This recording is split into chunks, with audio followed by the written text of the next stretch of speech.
আজকে আমরা 13 নম্বর কবিরা গুনাহ সম্পর্কে আলোচনা করব। অত্যন্ত গুরুত্বপূর্ণ এই কবিরা গুনাহটা। এই গুনাহ সম্পর্কে সচেতনতা অনেক বেশি জরুরি। এই গুনাহকে আমরা অনেকে গুনাহই মনে করি না। এটা যে কবিরা গুনাহ এটা তো পরের কথা। এই গুনাহটাকে আমরা গুনাহই মনে করি না। তো আজকে আমরা যে কবিরা গুনাহটা আলোচনা করব সেই কবিরা গুনাহটা হচ্ছে ধোঁকা দেওয়া, জুলুম করা এবং আল্লাহ প্রদত্ত দায়িত্ব আদায় না করা। আবার বলছি, তিনটা একই সাথে: ধোঁকা দেওয়া, জুলুম করা, আল্লাহ যে দায়িত্ব দিয়েছেন সেই দায়িত্ব আদায় না করা। দুইবার, তৃতীয়বার বললাম, মনে রাখবেন আবার। এক, ধোঁকা দেওয়া, জুলুম করা, আল্লাহ প্রদত্ত দায়িত্ব আদায় না করা। এই তিনটা মিলে 13 নাম্বার হচ্ছে কবিরা গুনাহ। আল্লাহ সুবহানাহু ওয়া তাআলা আল কোরআনুল কারীমের ভিতরে এই ব্যাপারে আলোচনা করেছেন। মুহাম্মদুর রাসূলুল্লাহ সাল্লাল্লাহু আলাইহি ওয়াসাল্লাম হাদিসের ভিতরে অসংখ্য হাদিস এই ব্যাপারে কি করেছেন? বর্ণনা করেছেন। আজকে আমরা 2টা আয়াত এবং প্রায় 16টা হাদিস থেকে আমরা জানার চেষ্টা করব। নিচ থেকে কথা খুব কম বলবো। আমরা 2টা আয়াত এবং 16টা হাদিস থেকে আল্লাহ তাআলা এবং তার রাসূল মুহাম্মদুর রাসূলুল্লাহ সাল্লাল্লাহু আলাইহি ওয়াসাল্লাম এই কবিরা গুনাহ সম্পর্কে যা বলেছেন সেটা আমরা জানার চেষ্টা করব ইনশাআল্লাহ। আল্লাহ সুবহানাহু ওয়া তাআলা বলেন, ইন্নামাস সাবিলু, যে কারো বিরুদ্ধে বিদ্রোহ করার, কারো বিরুদ্ধে যুদ্ধ করার অধিকার রয়েছে এমন লোকদের বিরুদ্ধে যারা ইয়াজলিমুনান নাস, মানুষের উপরে জুলুম করে, যারা মানুষের উপরে কি করে? জুলুম করে। ওয়ায়াবগুনা ফিল আরদি বিগাইরিল হক, জমিনে অন্যায়ভাবে বিদ্রোহ করে। তারা কারা? উলাইকা লাহুম আযাবুন আলীম, এরা ওই সমস্ত লোক যাদের জন্য আল্লাহ সুবহানাহু ওয়া তাআলা মর্মন্তুদ শাস্তি নির্ধারণ করে রেখেছেন। মানুষের উপরে জুলুম করে এটা তো আমরা বুঝলাম। মানুষের জনজীবনের নিরাপত্তা ছিনিয়ে নেওয়া, মানুষের ব্যক্তি জীবন, পারিবারিক জীবন, রাষ্ট্রীয় জীবনের সকল সুবিধা থেকে তাদেরকে বঞ্চিত করা, সর্বক্ষেত্রে তাদের উপরে বিভিন্নভাবে জুলুম, অত্যাচার, নিপীড়ন চালানো, এটা তো বুঝলাম। ইয়াজলিমুনান নাস, মানুষের উপরে যারা জুলুম করে। দ্বিতীয়টা ওয়ায়াবগুনা ফিল আরদি বিগাইরিল হক, মানে কি? বলে জমিনের ভিতরে অন্যায়ভাবে তারা কি করে? বিদ্রোহ করে। বিদ্রোহ করে মানে হলো আল্লাহর জমিনে আল্লাহর হুকুম যারা মানে তাদের বিরুদ্ধাচরণ করে এবং আল্লাহর জমিনে আল্লাহর হুকুম বাস্তবায়নে বাধা প্রদান করে। কথা স্পষ্ট বুঝতে পারতেছেন আপনারা? এটা আল্লাহ সুবহানাহু ওয়া তাআলা এই আয়াতে জুলুমের কথা বললেন। পরের আয়াতে অর্পিত দায়িত্ব আদায় না করার কথা বলেছেন। আল্লাহ বলেন যে কানু লা ইয়াতানাহাউনা আন মুনকারিন ফাআলু, যে তারা যেই অন্যায় কাজ করে, অপরাধমূলক কর্মকাণ্ডে জড়ায়, লা ইয়াতানাহাউনা, তারা পরস্পরকে এই অন্যায় কাজে বাধা প্রদান করে না। বুঝতে পারতেছেন? দ্বিতীয়টা হলো দায়িত্ব, প্রথমটা জুলুম, দ্বিতীয়টা হলো আল্লাহ প্রদত্ত দায়িত্ব আদায় কি করা? না করা। আল্লাহ আমাকে আপনাকে প্রত্যেককে অন্যায় কাজে বাধা প্রদানের কি দিয়েছে? দায়িত্ব দিয়েছে। সৎ কাজের আদেশের দায়িত্ব দিয়েছে, অন্যায় কাজে বাধা প্রদানের দায়িত্ব আল্লাহ আমাকে আপনাকে প্রত্যেককে দিয়েছে। এটা খালি হুজুরে দিছে? হুজুরে দিছে খালি? আলেমনে দিছে খালি? না, যে ব্যক্তি কি করছে? ঈমান আনছে, প্রত্যেক ঈমানদারকে আল্লাহ দায়িত্ব দিয়েছে কিসের? সৎ কাজের আদেশ করতে, অসৎ কাজে কি করতে? নিষেধ করছে। তো আল্লাহ তাআলা বলছেন কানু, এই মানুষগুলো মানে পূর্বে কারো উম্মতের কথা বলতেছে, লা ইয়াতানাহাউনা আন মুনকারিন ফাআলু, তারা যে সমস্ত অন্যায় কাজ করে এই সমস্ত কাজে পরস্পরকে বাধা দেয় না। আচ্ছা, বাধা না দেওয়ার বিপরীতে কি? তারা পরস্পর পরস্পরকে এই কাজে সহযোগিতা করে। আপনার সামনের হাদিসে পাবেন এই বিষয়টা। লাবিসা মা কানু ইয়াফআলুন, তারা যে কাজটা করে এই কাজটা কতই না মন্দ, কতই না খারাপ। তাহলে আমরা দুইটা বিষয় বুঝতে পারলাম। প্রথম কথা জুলুম, দ্বিতীয় কথা হলো অর্পিত দায়িত্ব আদায় না করা।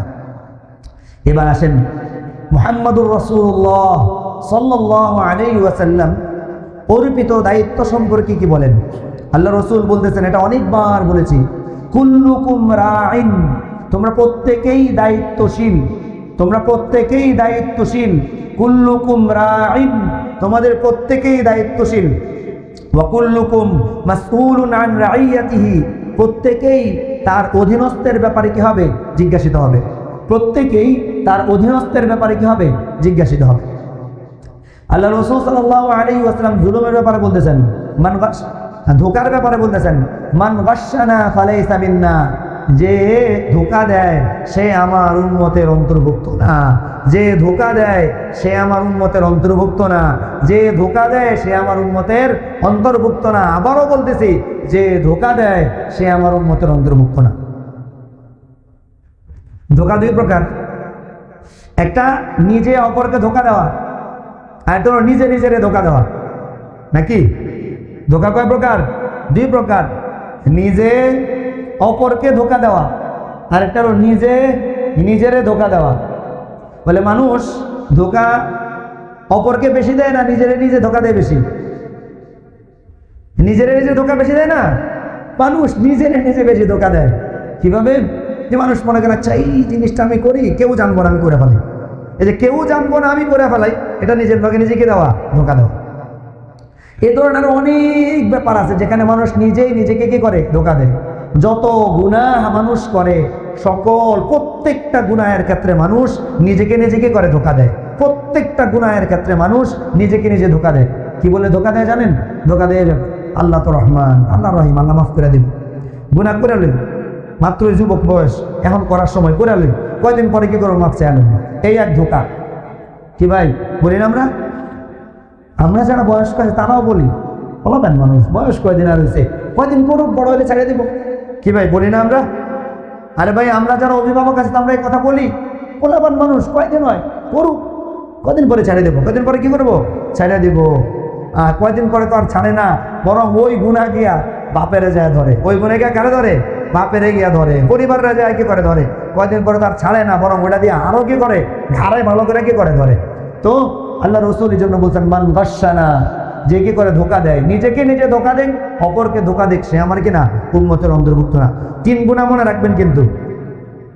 1 নম্বর কি, ধোকা। 2 নম্বর জুলুম। 3 নম্বর অর্পিত দায়িত্ব পালন না করা। এই বিষয়ে সবগুলো কি করবে, হাদিস আসবে। আল্লাহ রাসূল সাল্লাল্লাহু আলাইহি ওয়াসাল্লাম জুলুমের ব্যাপারে বলতেছেন, আয-যুলমু যুলুমাতুন ইয়াউমাল কিয়ামাহ। বলে দুনিয়ায় মানুষ একটা জুলুম করছে। কয়টা জুলুম করছে? কয়টা জুলুম ভাই? বলতেছে পরকালে একটা জুলুমে অনেক জুলুমকে সাথে নিয়ে উঠবে। একটা জুলুম অনেক জুলুমকে সাথে নিয়ে উঠবে। ধরেন আপনি একটা কর্মক্ষম কাজ করতেছে, কাজের একটা ছেলেকে আপনি হত্যা করলেন, অন্যায়ভাবে কি করলেন, হত্যা করলেন। অথবা আপনি তার পা ভেঙে দিলেন, হাত ভেঙে দিলেন, কর্মক্ষম ছেলেটাকে কর্ম অক্ষম বানায় দিলেন। তো জুলুম করছেন কার উপরে? এই ছেলেটার উপরে। কিন্তু এই জুলুমের পারিপার্শ্বিকতা সেই একমাত্র পরিবারের কি ছিল, উপার্জনক্ষম ছেলে ছিল। ফলশ্রুতিতে জুলুম কয়জনের উপরে হইলো? তার পরিবারের আরো 8-10 জনের উপরে কি হইলো, জুলুম হইলো। জুলুম করছেন কয়টা? একটা। কিন্তু পরিপার্শ্বিক আরো কয়টা? 10টা জুলুম নিয়ে সে কি করবে, কিয়ামতের দিন কি করবে, উপস্থিত হবে।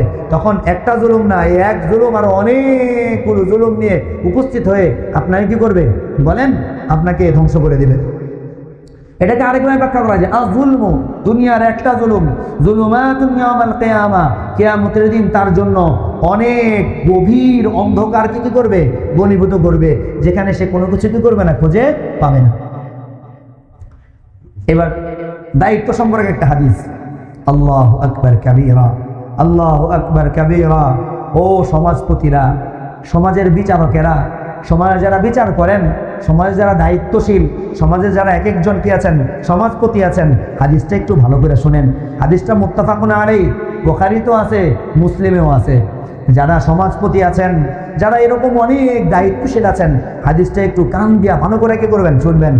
রাসূলুল্লাহ সাল্লাল্লাহু আলাইহি ওয়াসাল্লাম হাদিসের ভিতরে বলেন, মান ইস্তারআহুল্লাহু রাইয়াতান, মান ইস্তারআহুল্লাহু রাইয়াতান, আল্লাহ সুবহানাহু ওয়া তাআলা যেই ব্যক্তিকে কিছু লোকের উপরে দায়িত্বশীল বানায়, যেই ব্যক্তিকে আল্লাহ সুবহানাহু ওয়া তাআলা কিছু লোকের উপরে দায়িত্বশীল বানায়, যেই ব্যক্তিকে আল্লাহ সুবহানাহু ওয়া তাআলা কিছু ব্যক্তির উপরে দায়িত্বশীল বানায়, সুম্মা লাম ইউহিতহা বিনুসহিন, অতঃপর সে ওই মানুষগুলোকে সৎ উপদেশ দেয় না, সৎ উপদেশ দেয় না, সদুপদেশ দেয় না, কল্যাণের পথ দেখায় না, ভালোর পথ দেখায় না, বলতেছে আল্লাহ রসুল বলেন, ইল্লা হারামাল্লাহু আলাইহিল জান্নাহ, আল্লাহ ওই ব্যক্তির জন্য জান্নাতকে হারাম করে দিবেন।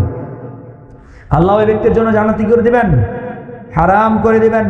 যাকে আল্লাহ সুবহানাহু ওয়া তাআলা কিছু মানুষের দায়িত্ব দিয়েছে, দায়িত্ব দেওয়ার পরে সে তার অধীনস্থদেরকে যদি কিনা করে বলে নসিহত না করে, সদুপদেশ না দেয়, তাদেরকে সঠিক কথা যদি করে না পৌঁছায়, তাদেরকে হকের পথ না দেখায়, সত্যের পথ না দেখায়, সত্যের পথে হাতে ধরে ধরে যদি নিয়ে না যায়, বলে ইল্লা হারামাল্লাহু আলাইহিল জান্নাহ, আল্লাহ তার জন্য জান্নাতকে হারাম করে দিবেন। মানে আপনারাই বলেন, মসজিদের ইমাম এবং খতিব সাহেব যারা আছেন, তাদের জন্য এমন ইমাম খতিব চান যার জন্য আল্লাহ আগের থেকে জান্নাত হারাম করে দিয়েছে, এরকম ইমাম খতিব চান আপনারা? কি বলেন, এরকম ইমাম খতিব চান আপনারা? আমাদের সমাজের মানুষ এরকম ইমাম খতিব চায়। আমাদের সমাজপতিরা, গোত্রপতিরা, ক্ষমতাশীলরা এইরকম ইমাম সাহেব চায়, এরকম খতিব সাহেব চায়, যে কি করবে না, যথাযথ পথ কি করবে না, দেখাবে না, সঠিক পথ কথা বলবে না, আল্লাহ আল্লাহ রসুল যেই কথা বলছে সেটা বলবে, এরকম লোক চায় না। কিরকম লোক চায়? বলবে খালি কবরের নিচের কথা, আসমানের উপর কথা, মাঝখানে দুনিয়ার যে সমাধান, এই সমাধান সম্পর্কিত ইসলামের যে বিষয় আসে রয়েছে, এই বিষয় নিয়ে তারা আলোচনা করবে না। এমনটাই আমাদের সমাজপতিরা চায়, ক্ষমতাবানরা চায়। তো চেয়ে এরকম ইমাম যদি কেউ নিয়োগ দেয়, তাহলে বুঝে রাখবেন কেমন ইমামের পিছনে আপনি নামাজ পড়তেছেন, কেমন খতিবের পিছনে আপনি নামাজ পড়তেছেন, যার জন্য আল্লাহ জান্নাত হারাম করে দিয়েছে এরকম, নাকি যার জন্য আল্লাহ তাআলা জান্নাত কি করছে নির্ধারণ করে রাখতেছে এরকম। এটা অবশ্যই মসজিদের সাথে যুক্ত যে ব্যক্তিরা আছেন তাদের এই বিষয় সব সময় খেয়াল রাখতে হবে, না হলে ওই এক ব্যক্তি একলা জাহান্নামে যাবে না, যারা তার গলা বন্ধ করে রাখছে তারা সহ সবাই হলো একত্রে জাহান্নামে যেতে হবে। আল্লাহ আমাদের বুঝার তৌফিক দান করুন। এটা আমার দিয়ে আমি বুঝাইলাম, ঠিক আছে, যেহেতু আমি যত ঠিক থাকতে পারি। এবার সমাজের দিকে তাকান, সমাজের দিকে তাকান, সমাজের ভিতরে যারা এরকম আছে, এরা মানুষকে কি সদুপদেশ দেয়? আরে দেয় নাকি? মাদকের কারবারি বানায় না? কথা বলেন না কেন? মাদকের কারবারি বানায় দায়িত্বশীলরা মাদকের কারবারি বানায়। দায়িত্বশীলরা আর কি বানায় বলেন? দায়িত্বশীলরা চোরা কারবারি বানায়, দায়িত্বশীলরা ডাকাত সৃষ্টি করে, দায়িত্বশীলরা চোর সৃষ্টি করে, দায়িত্বশীলরা ব্যবসায়িক সিন্ডিকেট সৃষ্টি করে, দায়িত্বশীলরা সমাজের সবচাইতে নিকৃষ্ট মানুষগুলোকে কি করে? তারা কি করে? তৈরি করে। তো আল্লাহ রাসূল সাল্লাল্লাহু আলাইহি ওয়াসাল্লাম কি বলতেছেন? মান ইস্তারআহুল্লাহু রাইয়াতান, আল্লাহ সুবহানাহু ওয়া তাআলা যেই ব্যক্তিকে দায়িত্বশীল বানাবে, আল্লাহ সুবহানাহু ওয়া তাআলা যেই ব্যক্তিকে দায়িত্বশীল বানাবে, আর সে তার অধীনস্থদেরকে কল্যাণের পথ দেখাবে না, কল্যাণের প্রতি রাস্তা দেখাবে না, নসিহত করবে না, সদুপদেশ করবে না, ইল্লা হারামাল্লাহু আলাইহিল জান্নাহ, আল্লাহ তার জন্য জান্নাত হারাম করে দিবেন। আল্লাহ তার জন্য কি করে দিবেন? জান্নাত হারাম করে দিবেন। খুঁজে দেখেন আমাদের সমাজের কয়জন দায়িত্বশীল, কয়জন ক্ষমতাশীল মানুষকে সৎকর্মের আদেশ করেন, সদুপদেশ দেন। যদি না হয়, অনেক মানুষ আছে এরকম, আল্লাহ না করুক, অনেক কিছু ইসলামিক অনেক সিম্বল তার ভিতরে আছে, সে আসে সব কিছু করে, কিন্তু তলে তলে সে কি করে? এই সব কিছুর কি করে বলেন? এই সব কিছুর ডিল করে। এইরকম যারা আছেন তারা ভালো করে মনে রাখবেন যে আপনার জন্য আল্লাহ তাআলা কিন্তু জান্নাত কি করে দিয়েছে? হারাম করে দিয়েছে। আল্লাহু আকবার কাবীরা। আল্লাহ রাসূল সাল্লাল্লাহু আলাইহি ওয়াসাল্লাম কি বলেন? মা মিন আমিরি আশারাতিন, মা মিন আমিরি আশারাতিন। মনে আছে তো? আজকে আমরা 13 নম্বর কবিরা গুনাহ নিয়ে আলোচনা করতেছি। 13 নম্বর কবিরা গুনাহের ভিতরে কয়টা জিনিস? 3 জিনিস। 1 নম্বর কি বলেন? 1 নম্বর কি? জুলুম। 1 নম্বর কি? জুলুম। 2 নম্বর কি? ধোঁকা। ঠিক আছে, আপনারা ছিলেন। 2 নম্বর কি? ধোঁকা। 2 নম্বর ধোঁকা। 3 নম্বর হলো আল্লাহ প্রদত্ত দায়িত্ব আদায় না করা। 1 নম্বর কি ছিল? ধোঁকা। 2 নম্বর জুলুম। 3 নম্বর আল্লাহ প্রদত্ত দায়িত্ব আদায় না করা। এই 3টা কাজ কি? কবিরা গুনাহ। এই সংক্রান্ত বিষয় নিয়ে আমরা কি করতেছি? আলোচনা করতেছি। কয়টা আয়াত? 2টা আয়াত। কয়টা হাদিস? 16টা হাদিস। কয়টা আয়াত ভাই?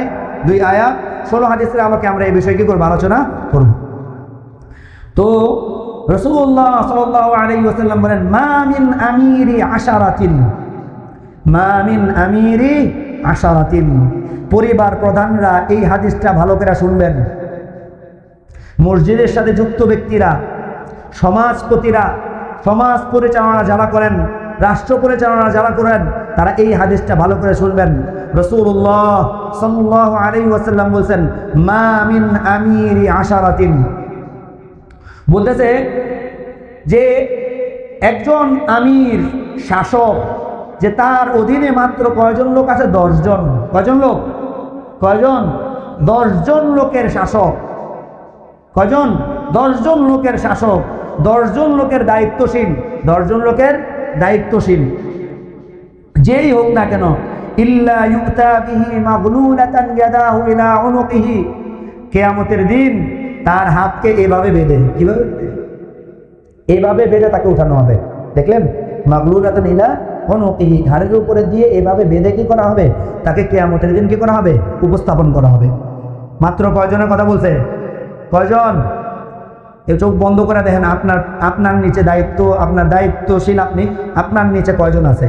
চোখ বন্ধ করেন। 1 একজন, 5 জন, 6 জন, 7 জন, 8 জন, 10 জন এক একজনের অধীনে আছে। ঠিক আছে? পরিবার প্রধান আছে না? এরপরে ধরেন জনগোত্রপতি, সমাজপতি যারা আছেন, হ্যাঁ, তারা মানে একটা এলাকার সর্দার আছেন যারা, চিন্তা করে দেখেন, হ্যাঁ, আপনার অধীনে কতজন লোক আছে? আপনি একজন ব্যবসায়ী, আপনার অধীনে কতজন আছে? হ্যাঁ, আপনি একজন শিক্ষক, আপনার অধীনে কতজন ছাত্র আছে?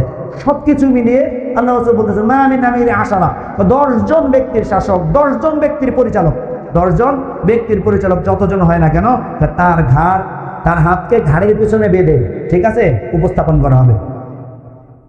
তারপরে কি বলতেছে? বলে আতলাকাহু ইদলুহু, সে যদি তাদের সাথে ইনসাফ করে হাত খুলে যাবে। আতলাকাহু ইদলুহু, তার ইনসাফ তার হাত খুলে দিবে, তার ইনসাফ তাকে কি করে দিবে? হাত খুলে দিবে। আও বাকাহু জুরুহু, তার জুলুম তাকে ধ্বংস করে দিবে। আতলাকাহু ইদলুহু, তার ইনসাফ তার হাত খুলে দিবে। আও বাকাহু জুরুহু, তার জুলুম তাকে ধ্বংস করে দিবে। সোসাইটি প্রধান যারা আছেন, সোসাইটি আছে না ভাই? সোসাইটি, অনেক সোসাইটি, এখন অনেক জায়গায় সোসাইটি প্রধান যারা আছেন, একটা এলাকায় দেখা যায় একটা সোসাইটি থাকে, একটা মহল্লা কেন্দ্রিক সোসাইটি থাকে, এলাকা কেন্দ্রিক সোসাইটি থাকে। এই সোসাইটি প্রধান যারা আছেন, একবার চিন্তা করে দেখেন, আপনি এদের সাথে যদি কি করেন, এদের ইনসাফের কি করেন, ইনসাফের যদি কি করেন, মানে তাদের সাথে ইনসাফ করেন আপনি, তো আপনার হাত খুলে যাবে।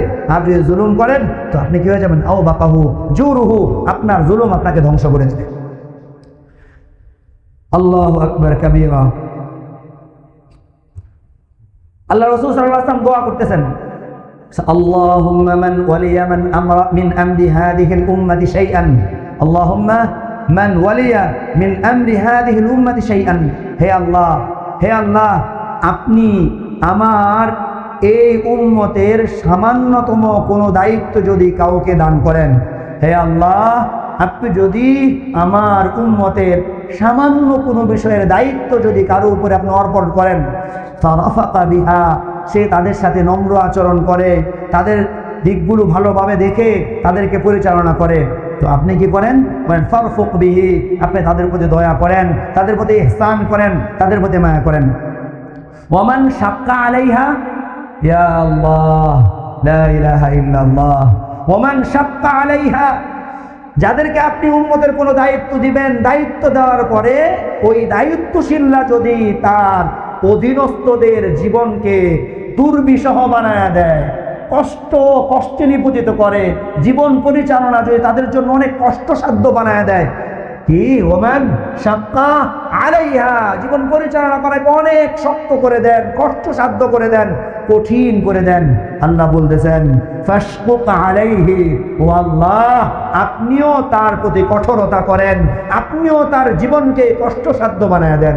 মনে রাখবেন, যেই ব্যক্তি জুলুম করবে, যেই ব্যক্তি তার অধীনস্থদের জীবনকে দুর্বিষহ বানায় দিবে, আল্লাহ সুবহানাহু ওয়া তাআলা আল্লাহর রাসূলের এই দোয়া কবুল করে তার জীবনকে দুর্বিষহ বানায় দেবে, তার জীবনকে দুর্বিষহ বানায় দিবে, তার জীবনকে দুর্বিষহ বানায় দিবে। এবার একটু চিন্তা করে দেখেন, ভালো করে দেখেন, আমি কিংবা আপনি বেশি উপরে তাকানোর দরকার নাই, আমার ভিতরে, আমার গণ্ডির ভিতরে থাকেন, নিজের গণ্ডির ভিতরে থেকে দেখেন আপনি কি আপনার সোসাইটির কারো জীবনকে কঠিন সাধ্য বানিয়ে দিচ্ছেন কিনা, আপনি কি আপনার পরিচিত আপনজন যারা আছে তাদের উপরে এরকম কোনো কঠোরতা করতেছেন কিনা, যার কারণে তার জীবন পরিচালনা অনেক কষ্টসাধ্য হয়ে যায়। চাই সেটা দিন সংশ্লিষ্ট হোক অথবা দুনিয়া সংশ্লিষ্ট বৈধ কোনো জিনিস হোক, দিন সংশ্লিষ্ট হোক অথবা দুনিয়া সংশ্লিষ্ট বৈধ কোনো জিনিস হোক। কিন্তু যদি এর বাইরে আরেকটা না, তার জন্য মানে দুনিয়া সংশ্লিষ্ট অবৈধ জিনিসকে আপনি তার জন্য কি করে দিলেন, কঠিন করে দিলেন, কষ্টসাধ্য করে দিলেন, সেটা তো মিয়া ভাই আল্লাহ তাআলার পক্ষ থেকে রহমত পাওয়ার অনেক বড় কারণ। সেটারে আবার বলবেন না, এটা অনেকে এই হাদিস শুনে কেউ যে এই হুজুরে তো বেশি কঠোরতা করে, কি করে? আরে মিয়া ভাই কঠোরতা কোন জায়গায়?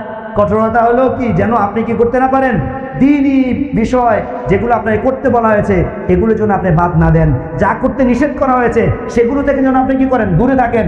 এই জন্য কঠোরতা করা হয়। এই কঠোরতা বায়েসে রহমত, এই কঠোরতা আল্লাহ তাআলার পক্ষ থেকে রহমত নাজিল করে। কি নাজিল করে ভাই?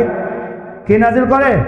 রহমত নাজিল করে, অবশ্যই রহমত নাজিল করে। এই কঠোরতা, আপনার ছেলে ঘরের ভিতরে উল্টা পাল্টা করে, আপনি তারে কঠোর করে উল্টা পাল্টা থেকে এগুলো বাঁচাইলেন, তো আপনার ঘরে আল্লাহর পক্ষ থেকে রহমত আসবে। কি আসবে? রহমত আসবে। আর আপনি এখানে কি করলেন, না একটু দয়া করলাম, একটু ছেড়ে দিলাম, ছেলে তো মাত্র বয়স হয়েছে, এক সময় যা ভালো হয়ে যাবে, এরকম করবেন তো দেখা যাবে যে উল্টাটা আপনার ঘরে কি আসবে, চলে আসবে। আল্লাহ আমাদেরকে বুঝার তৌফিক দান করুক।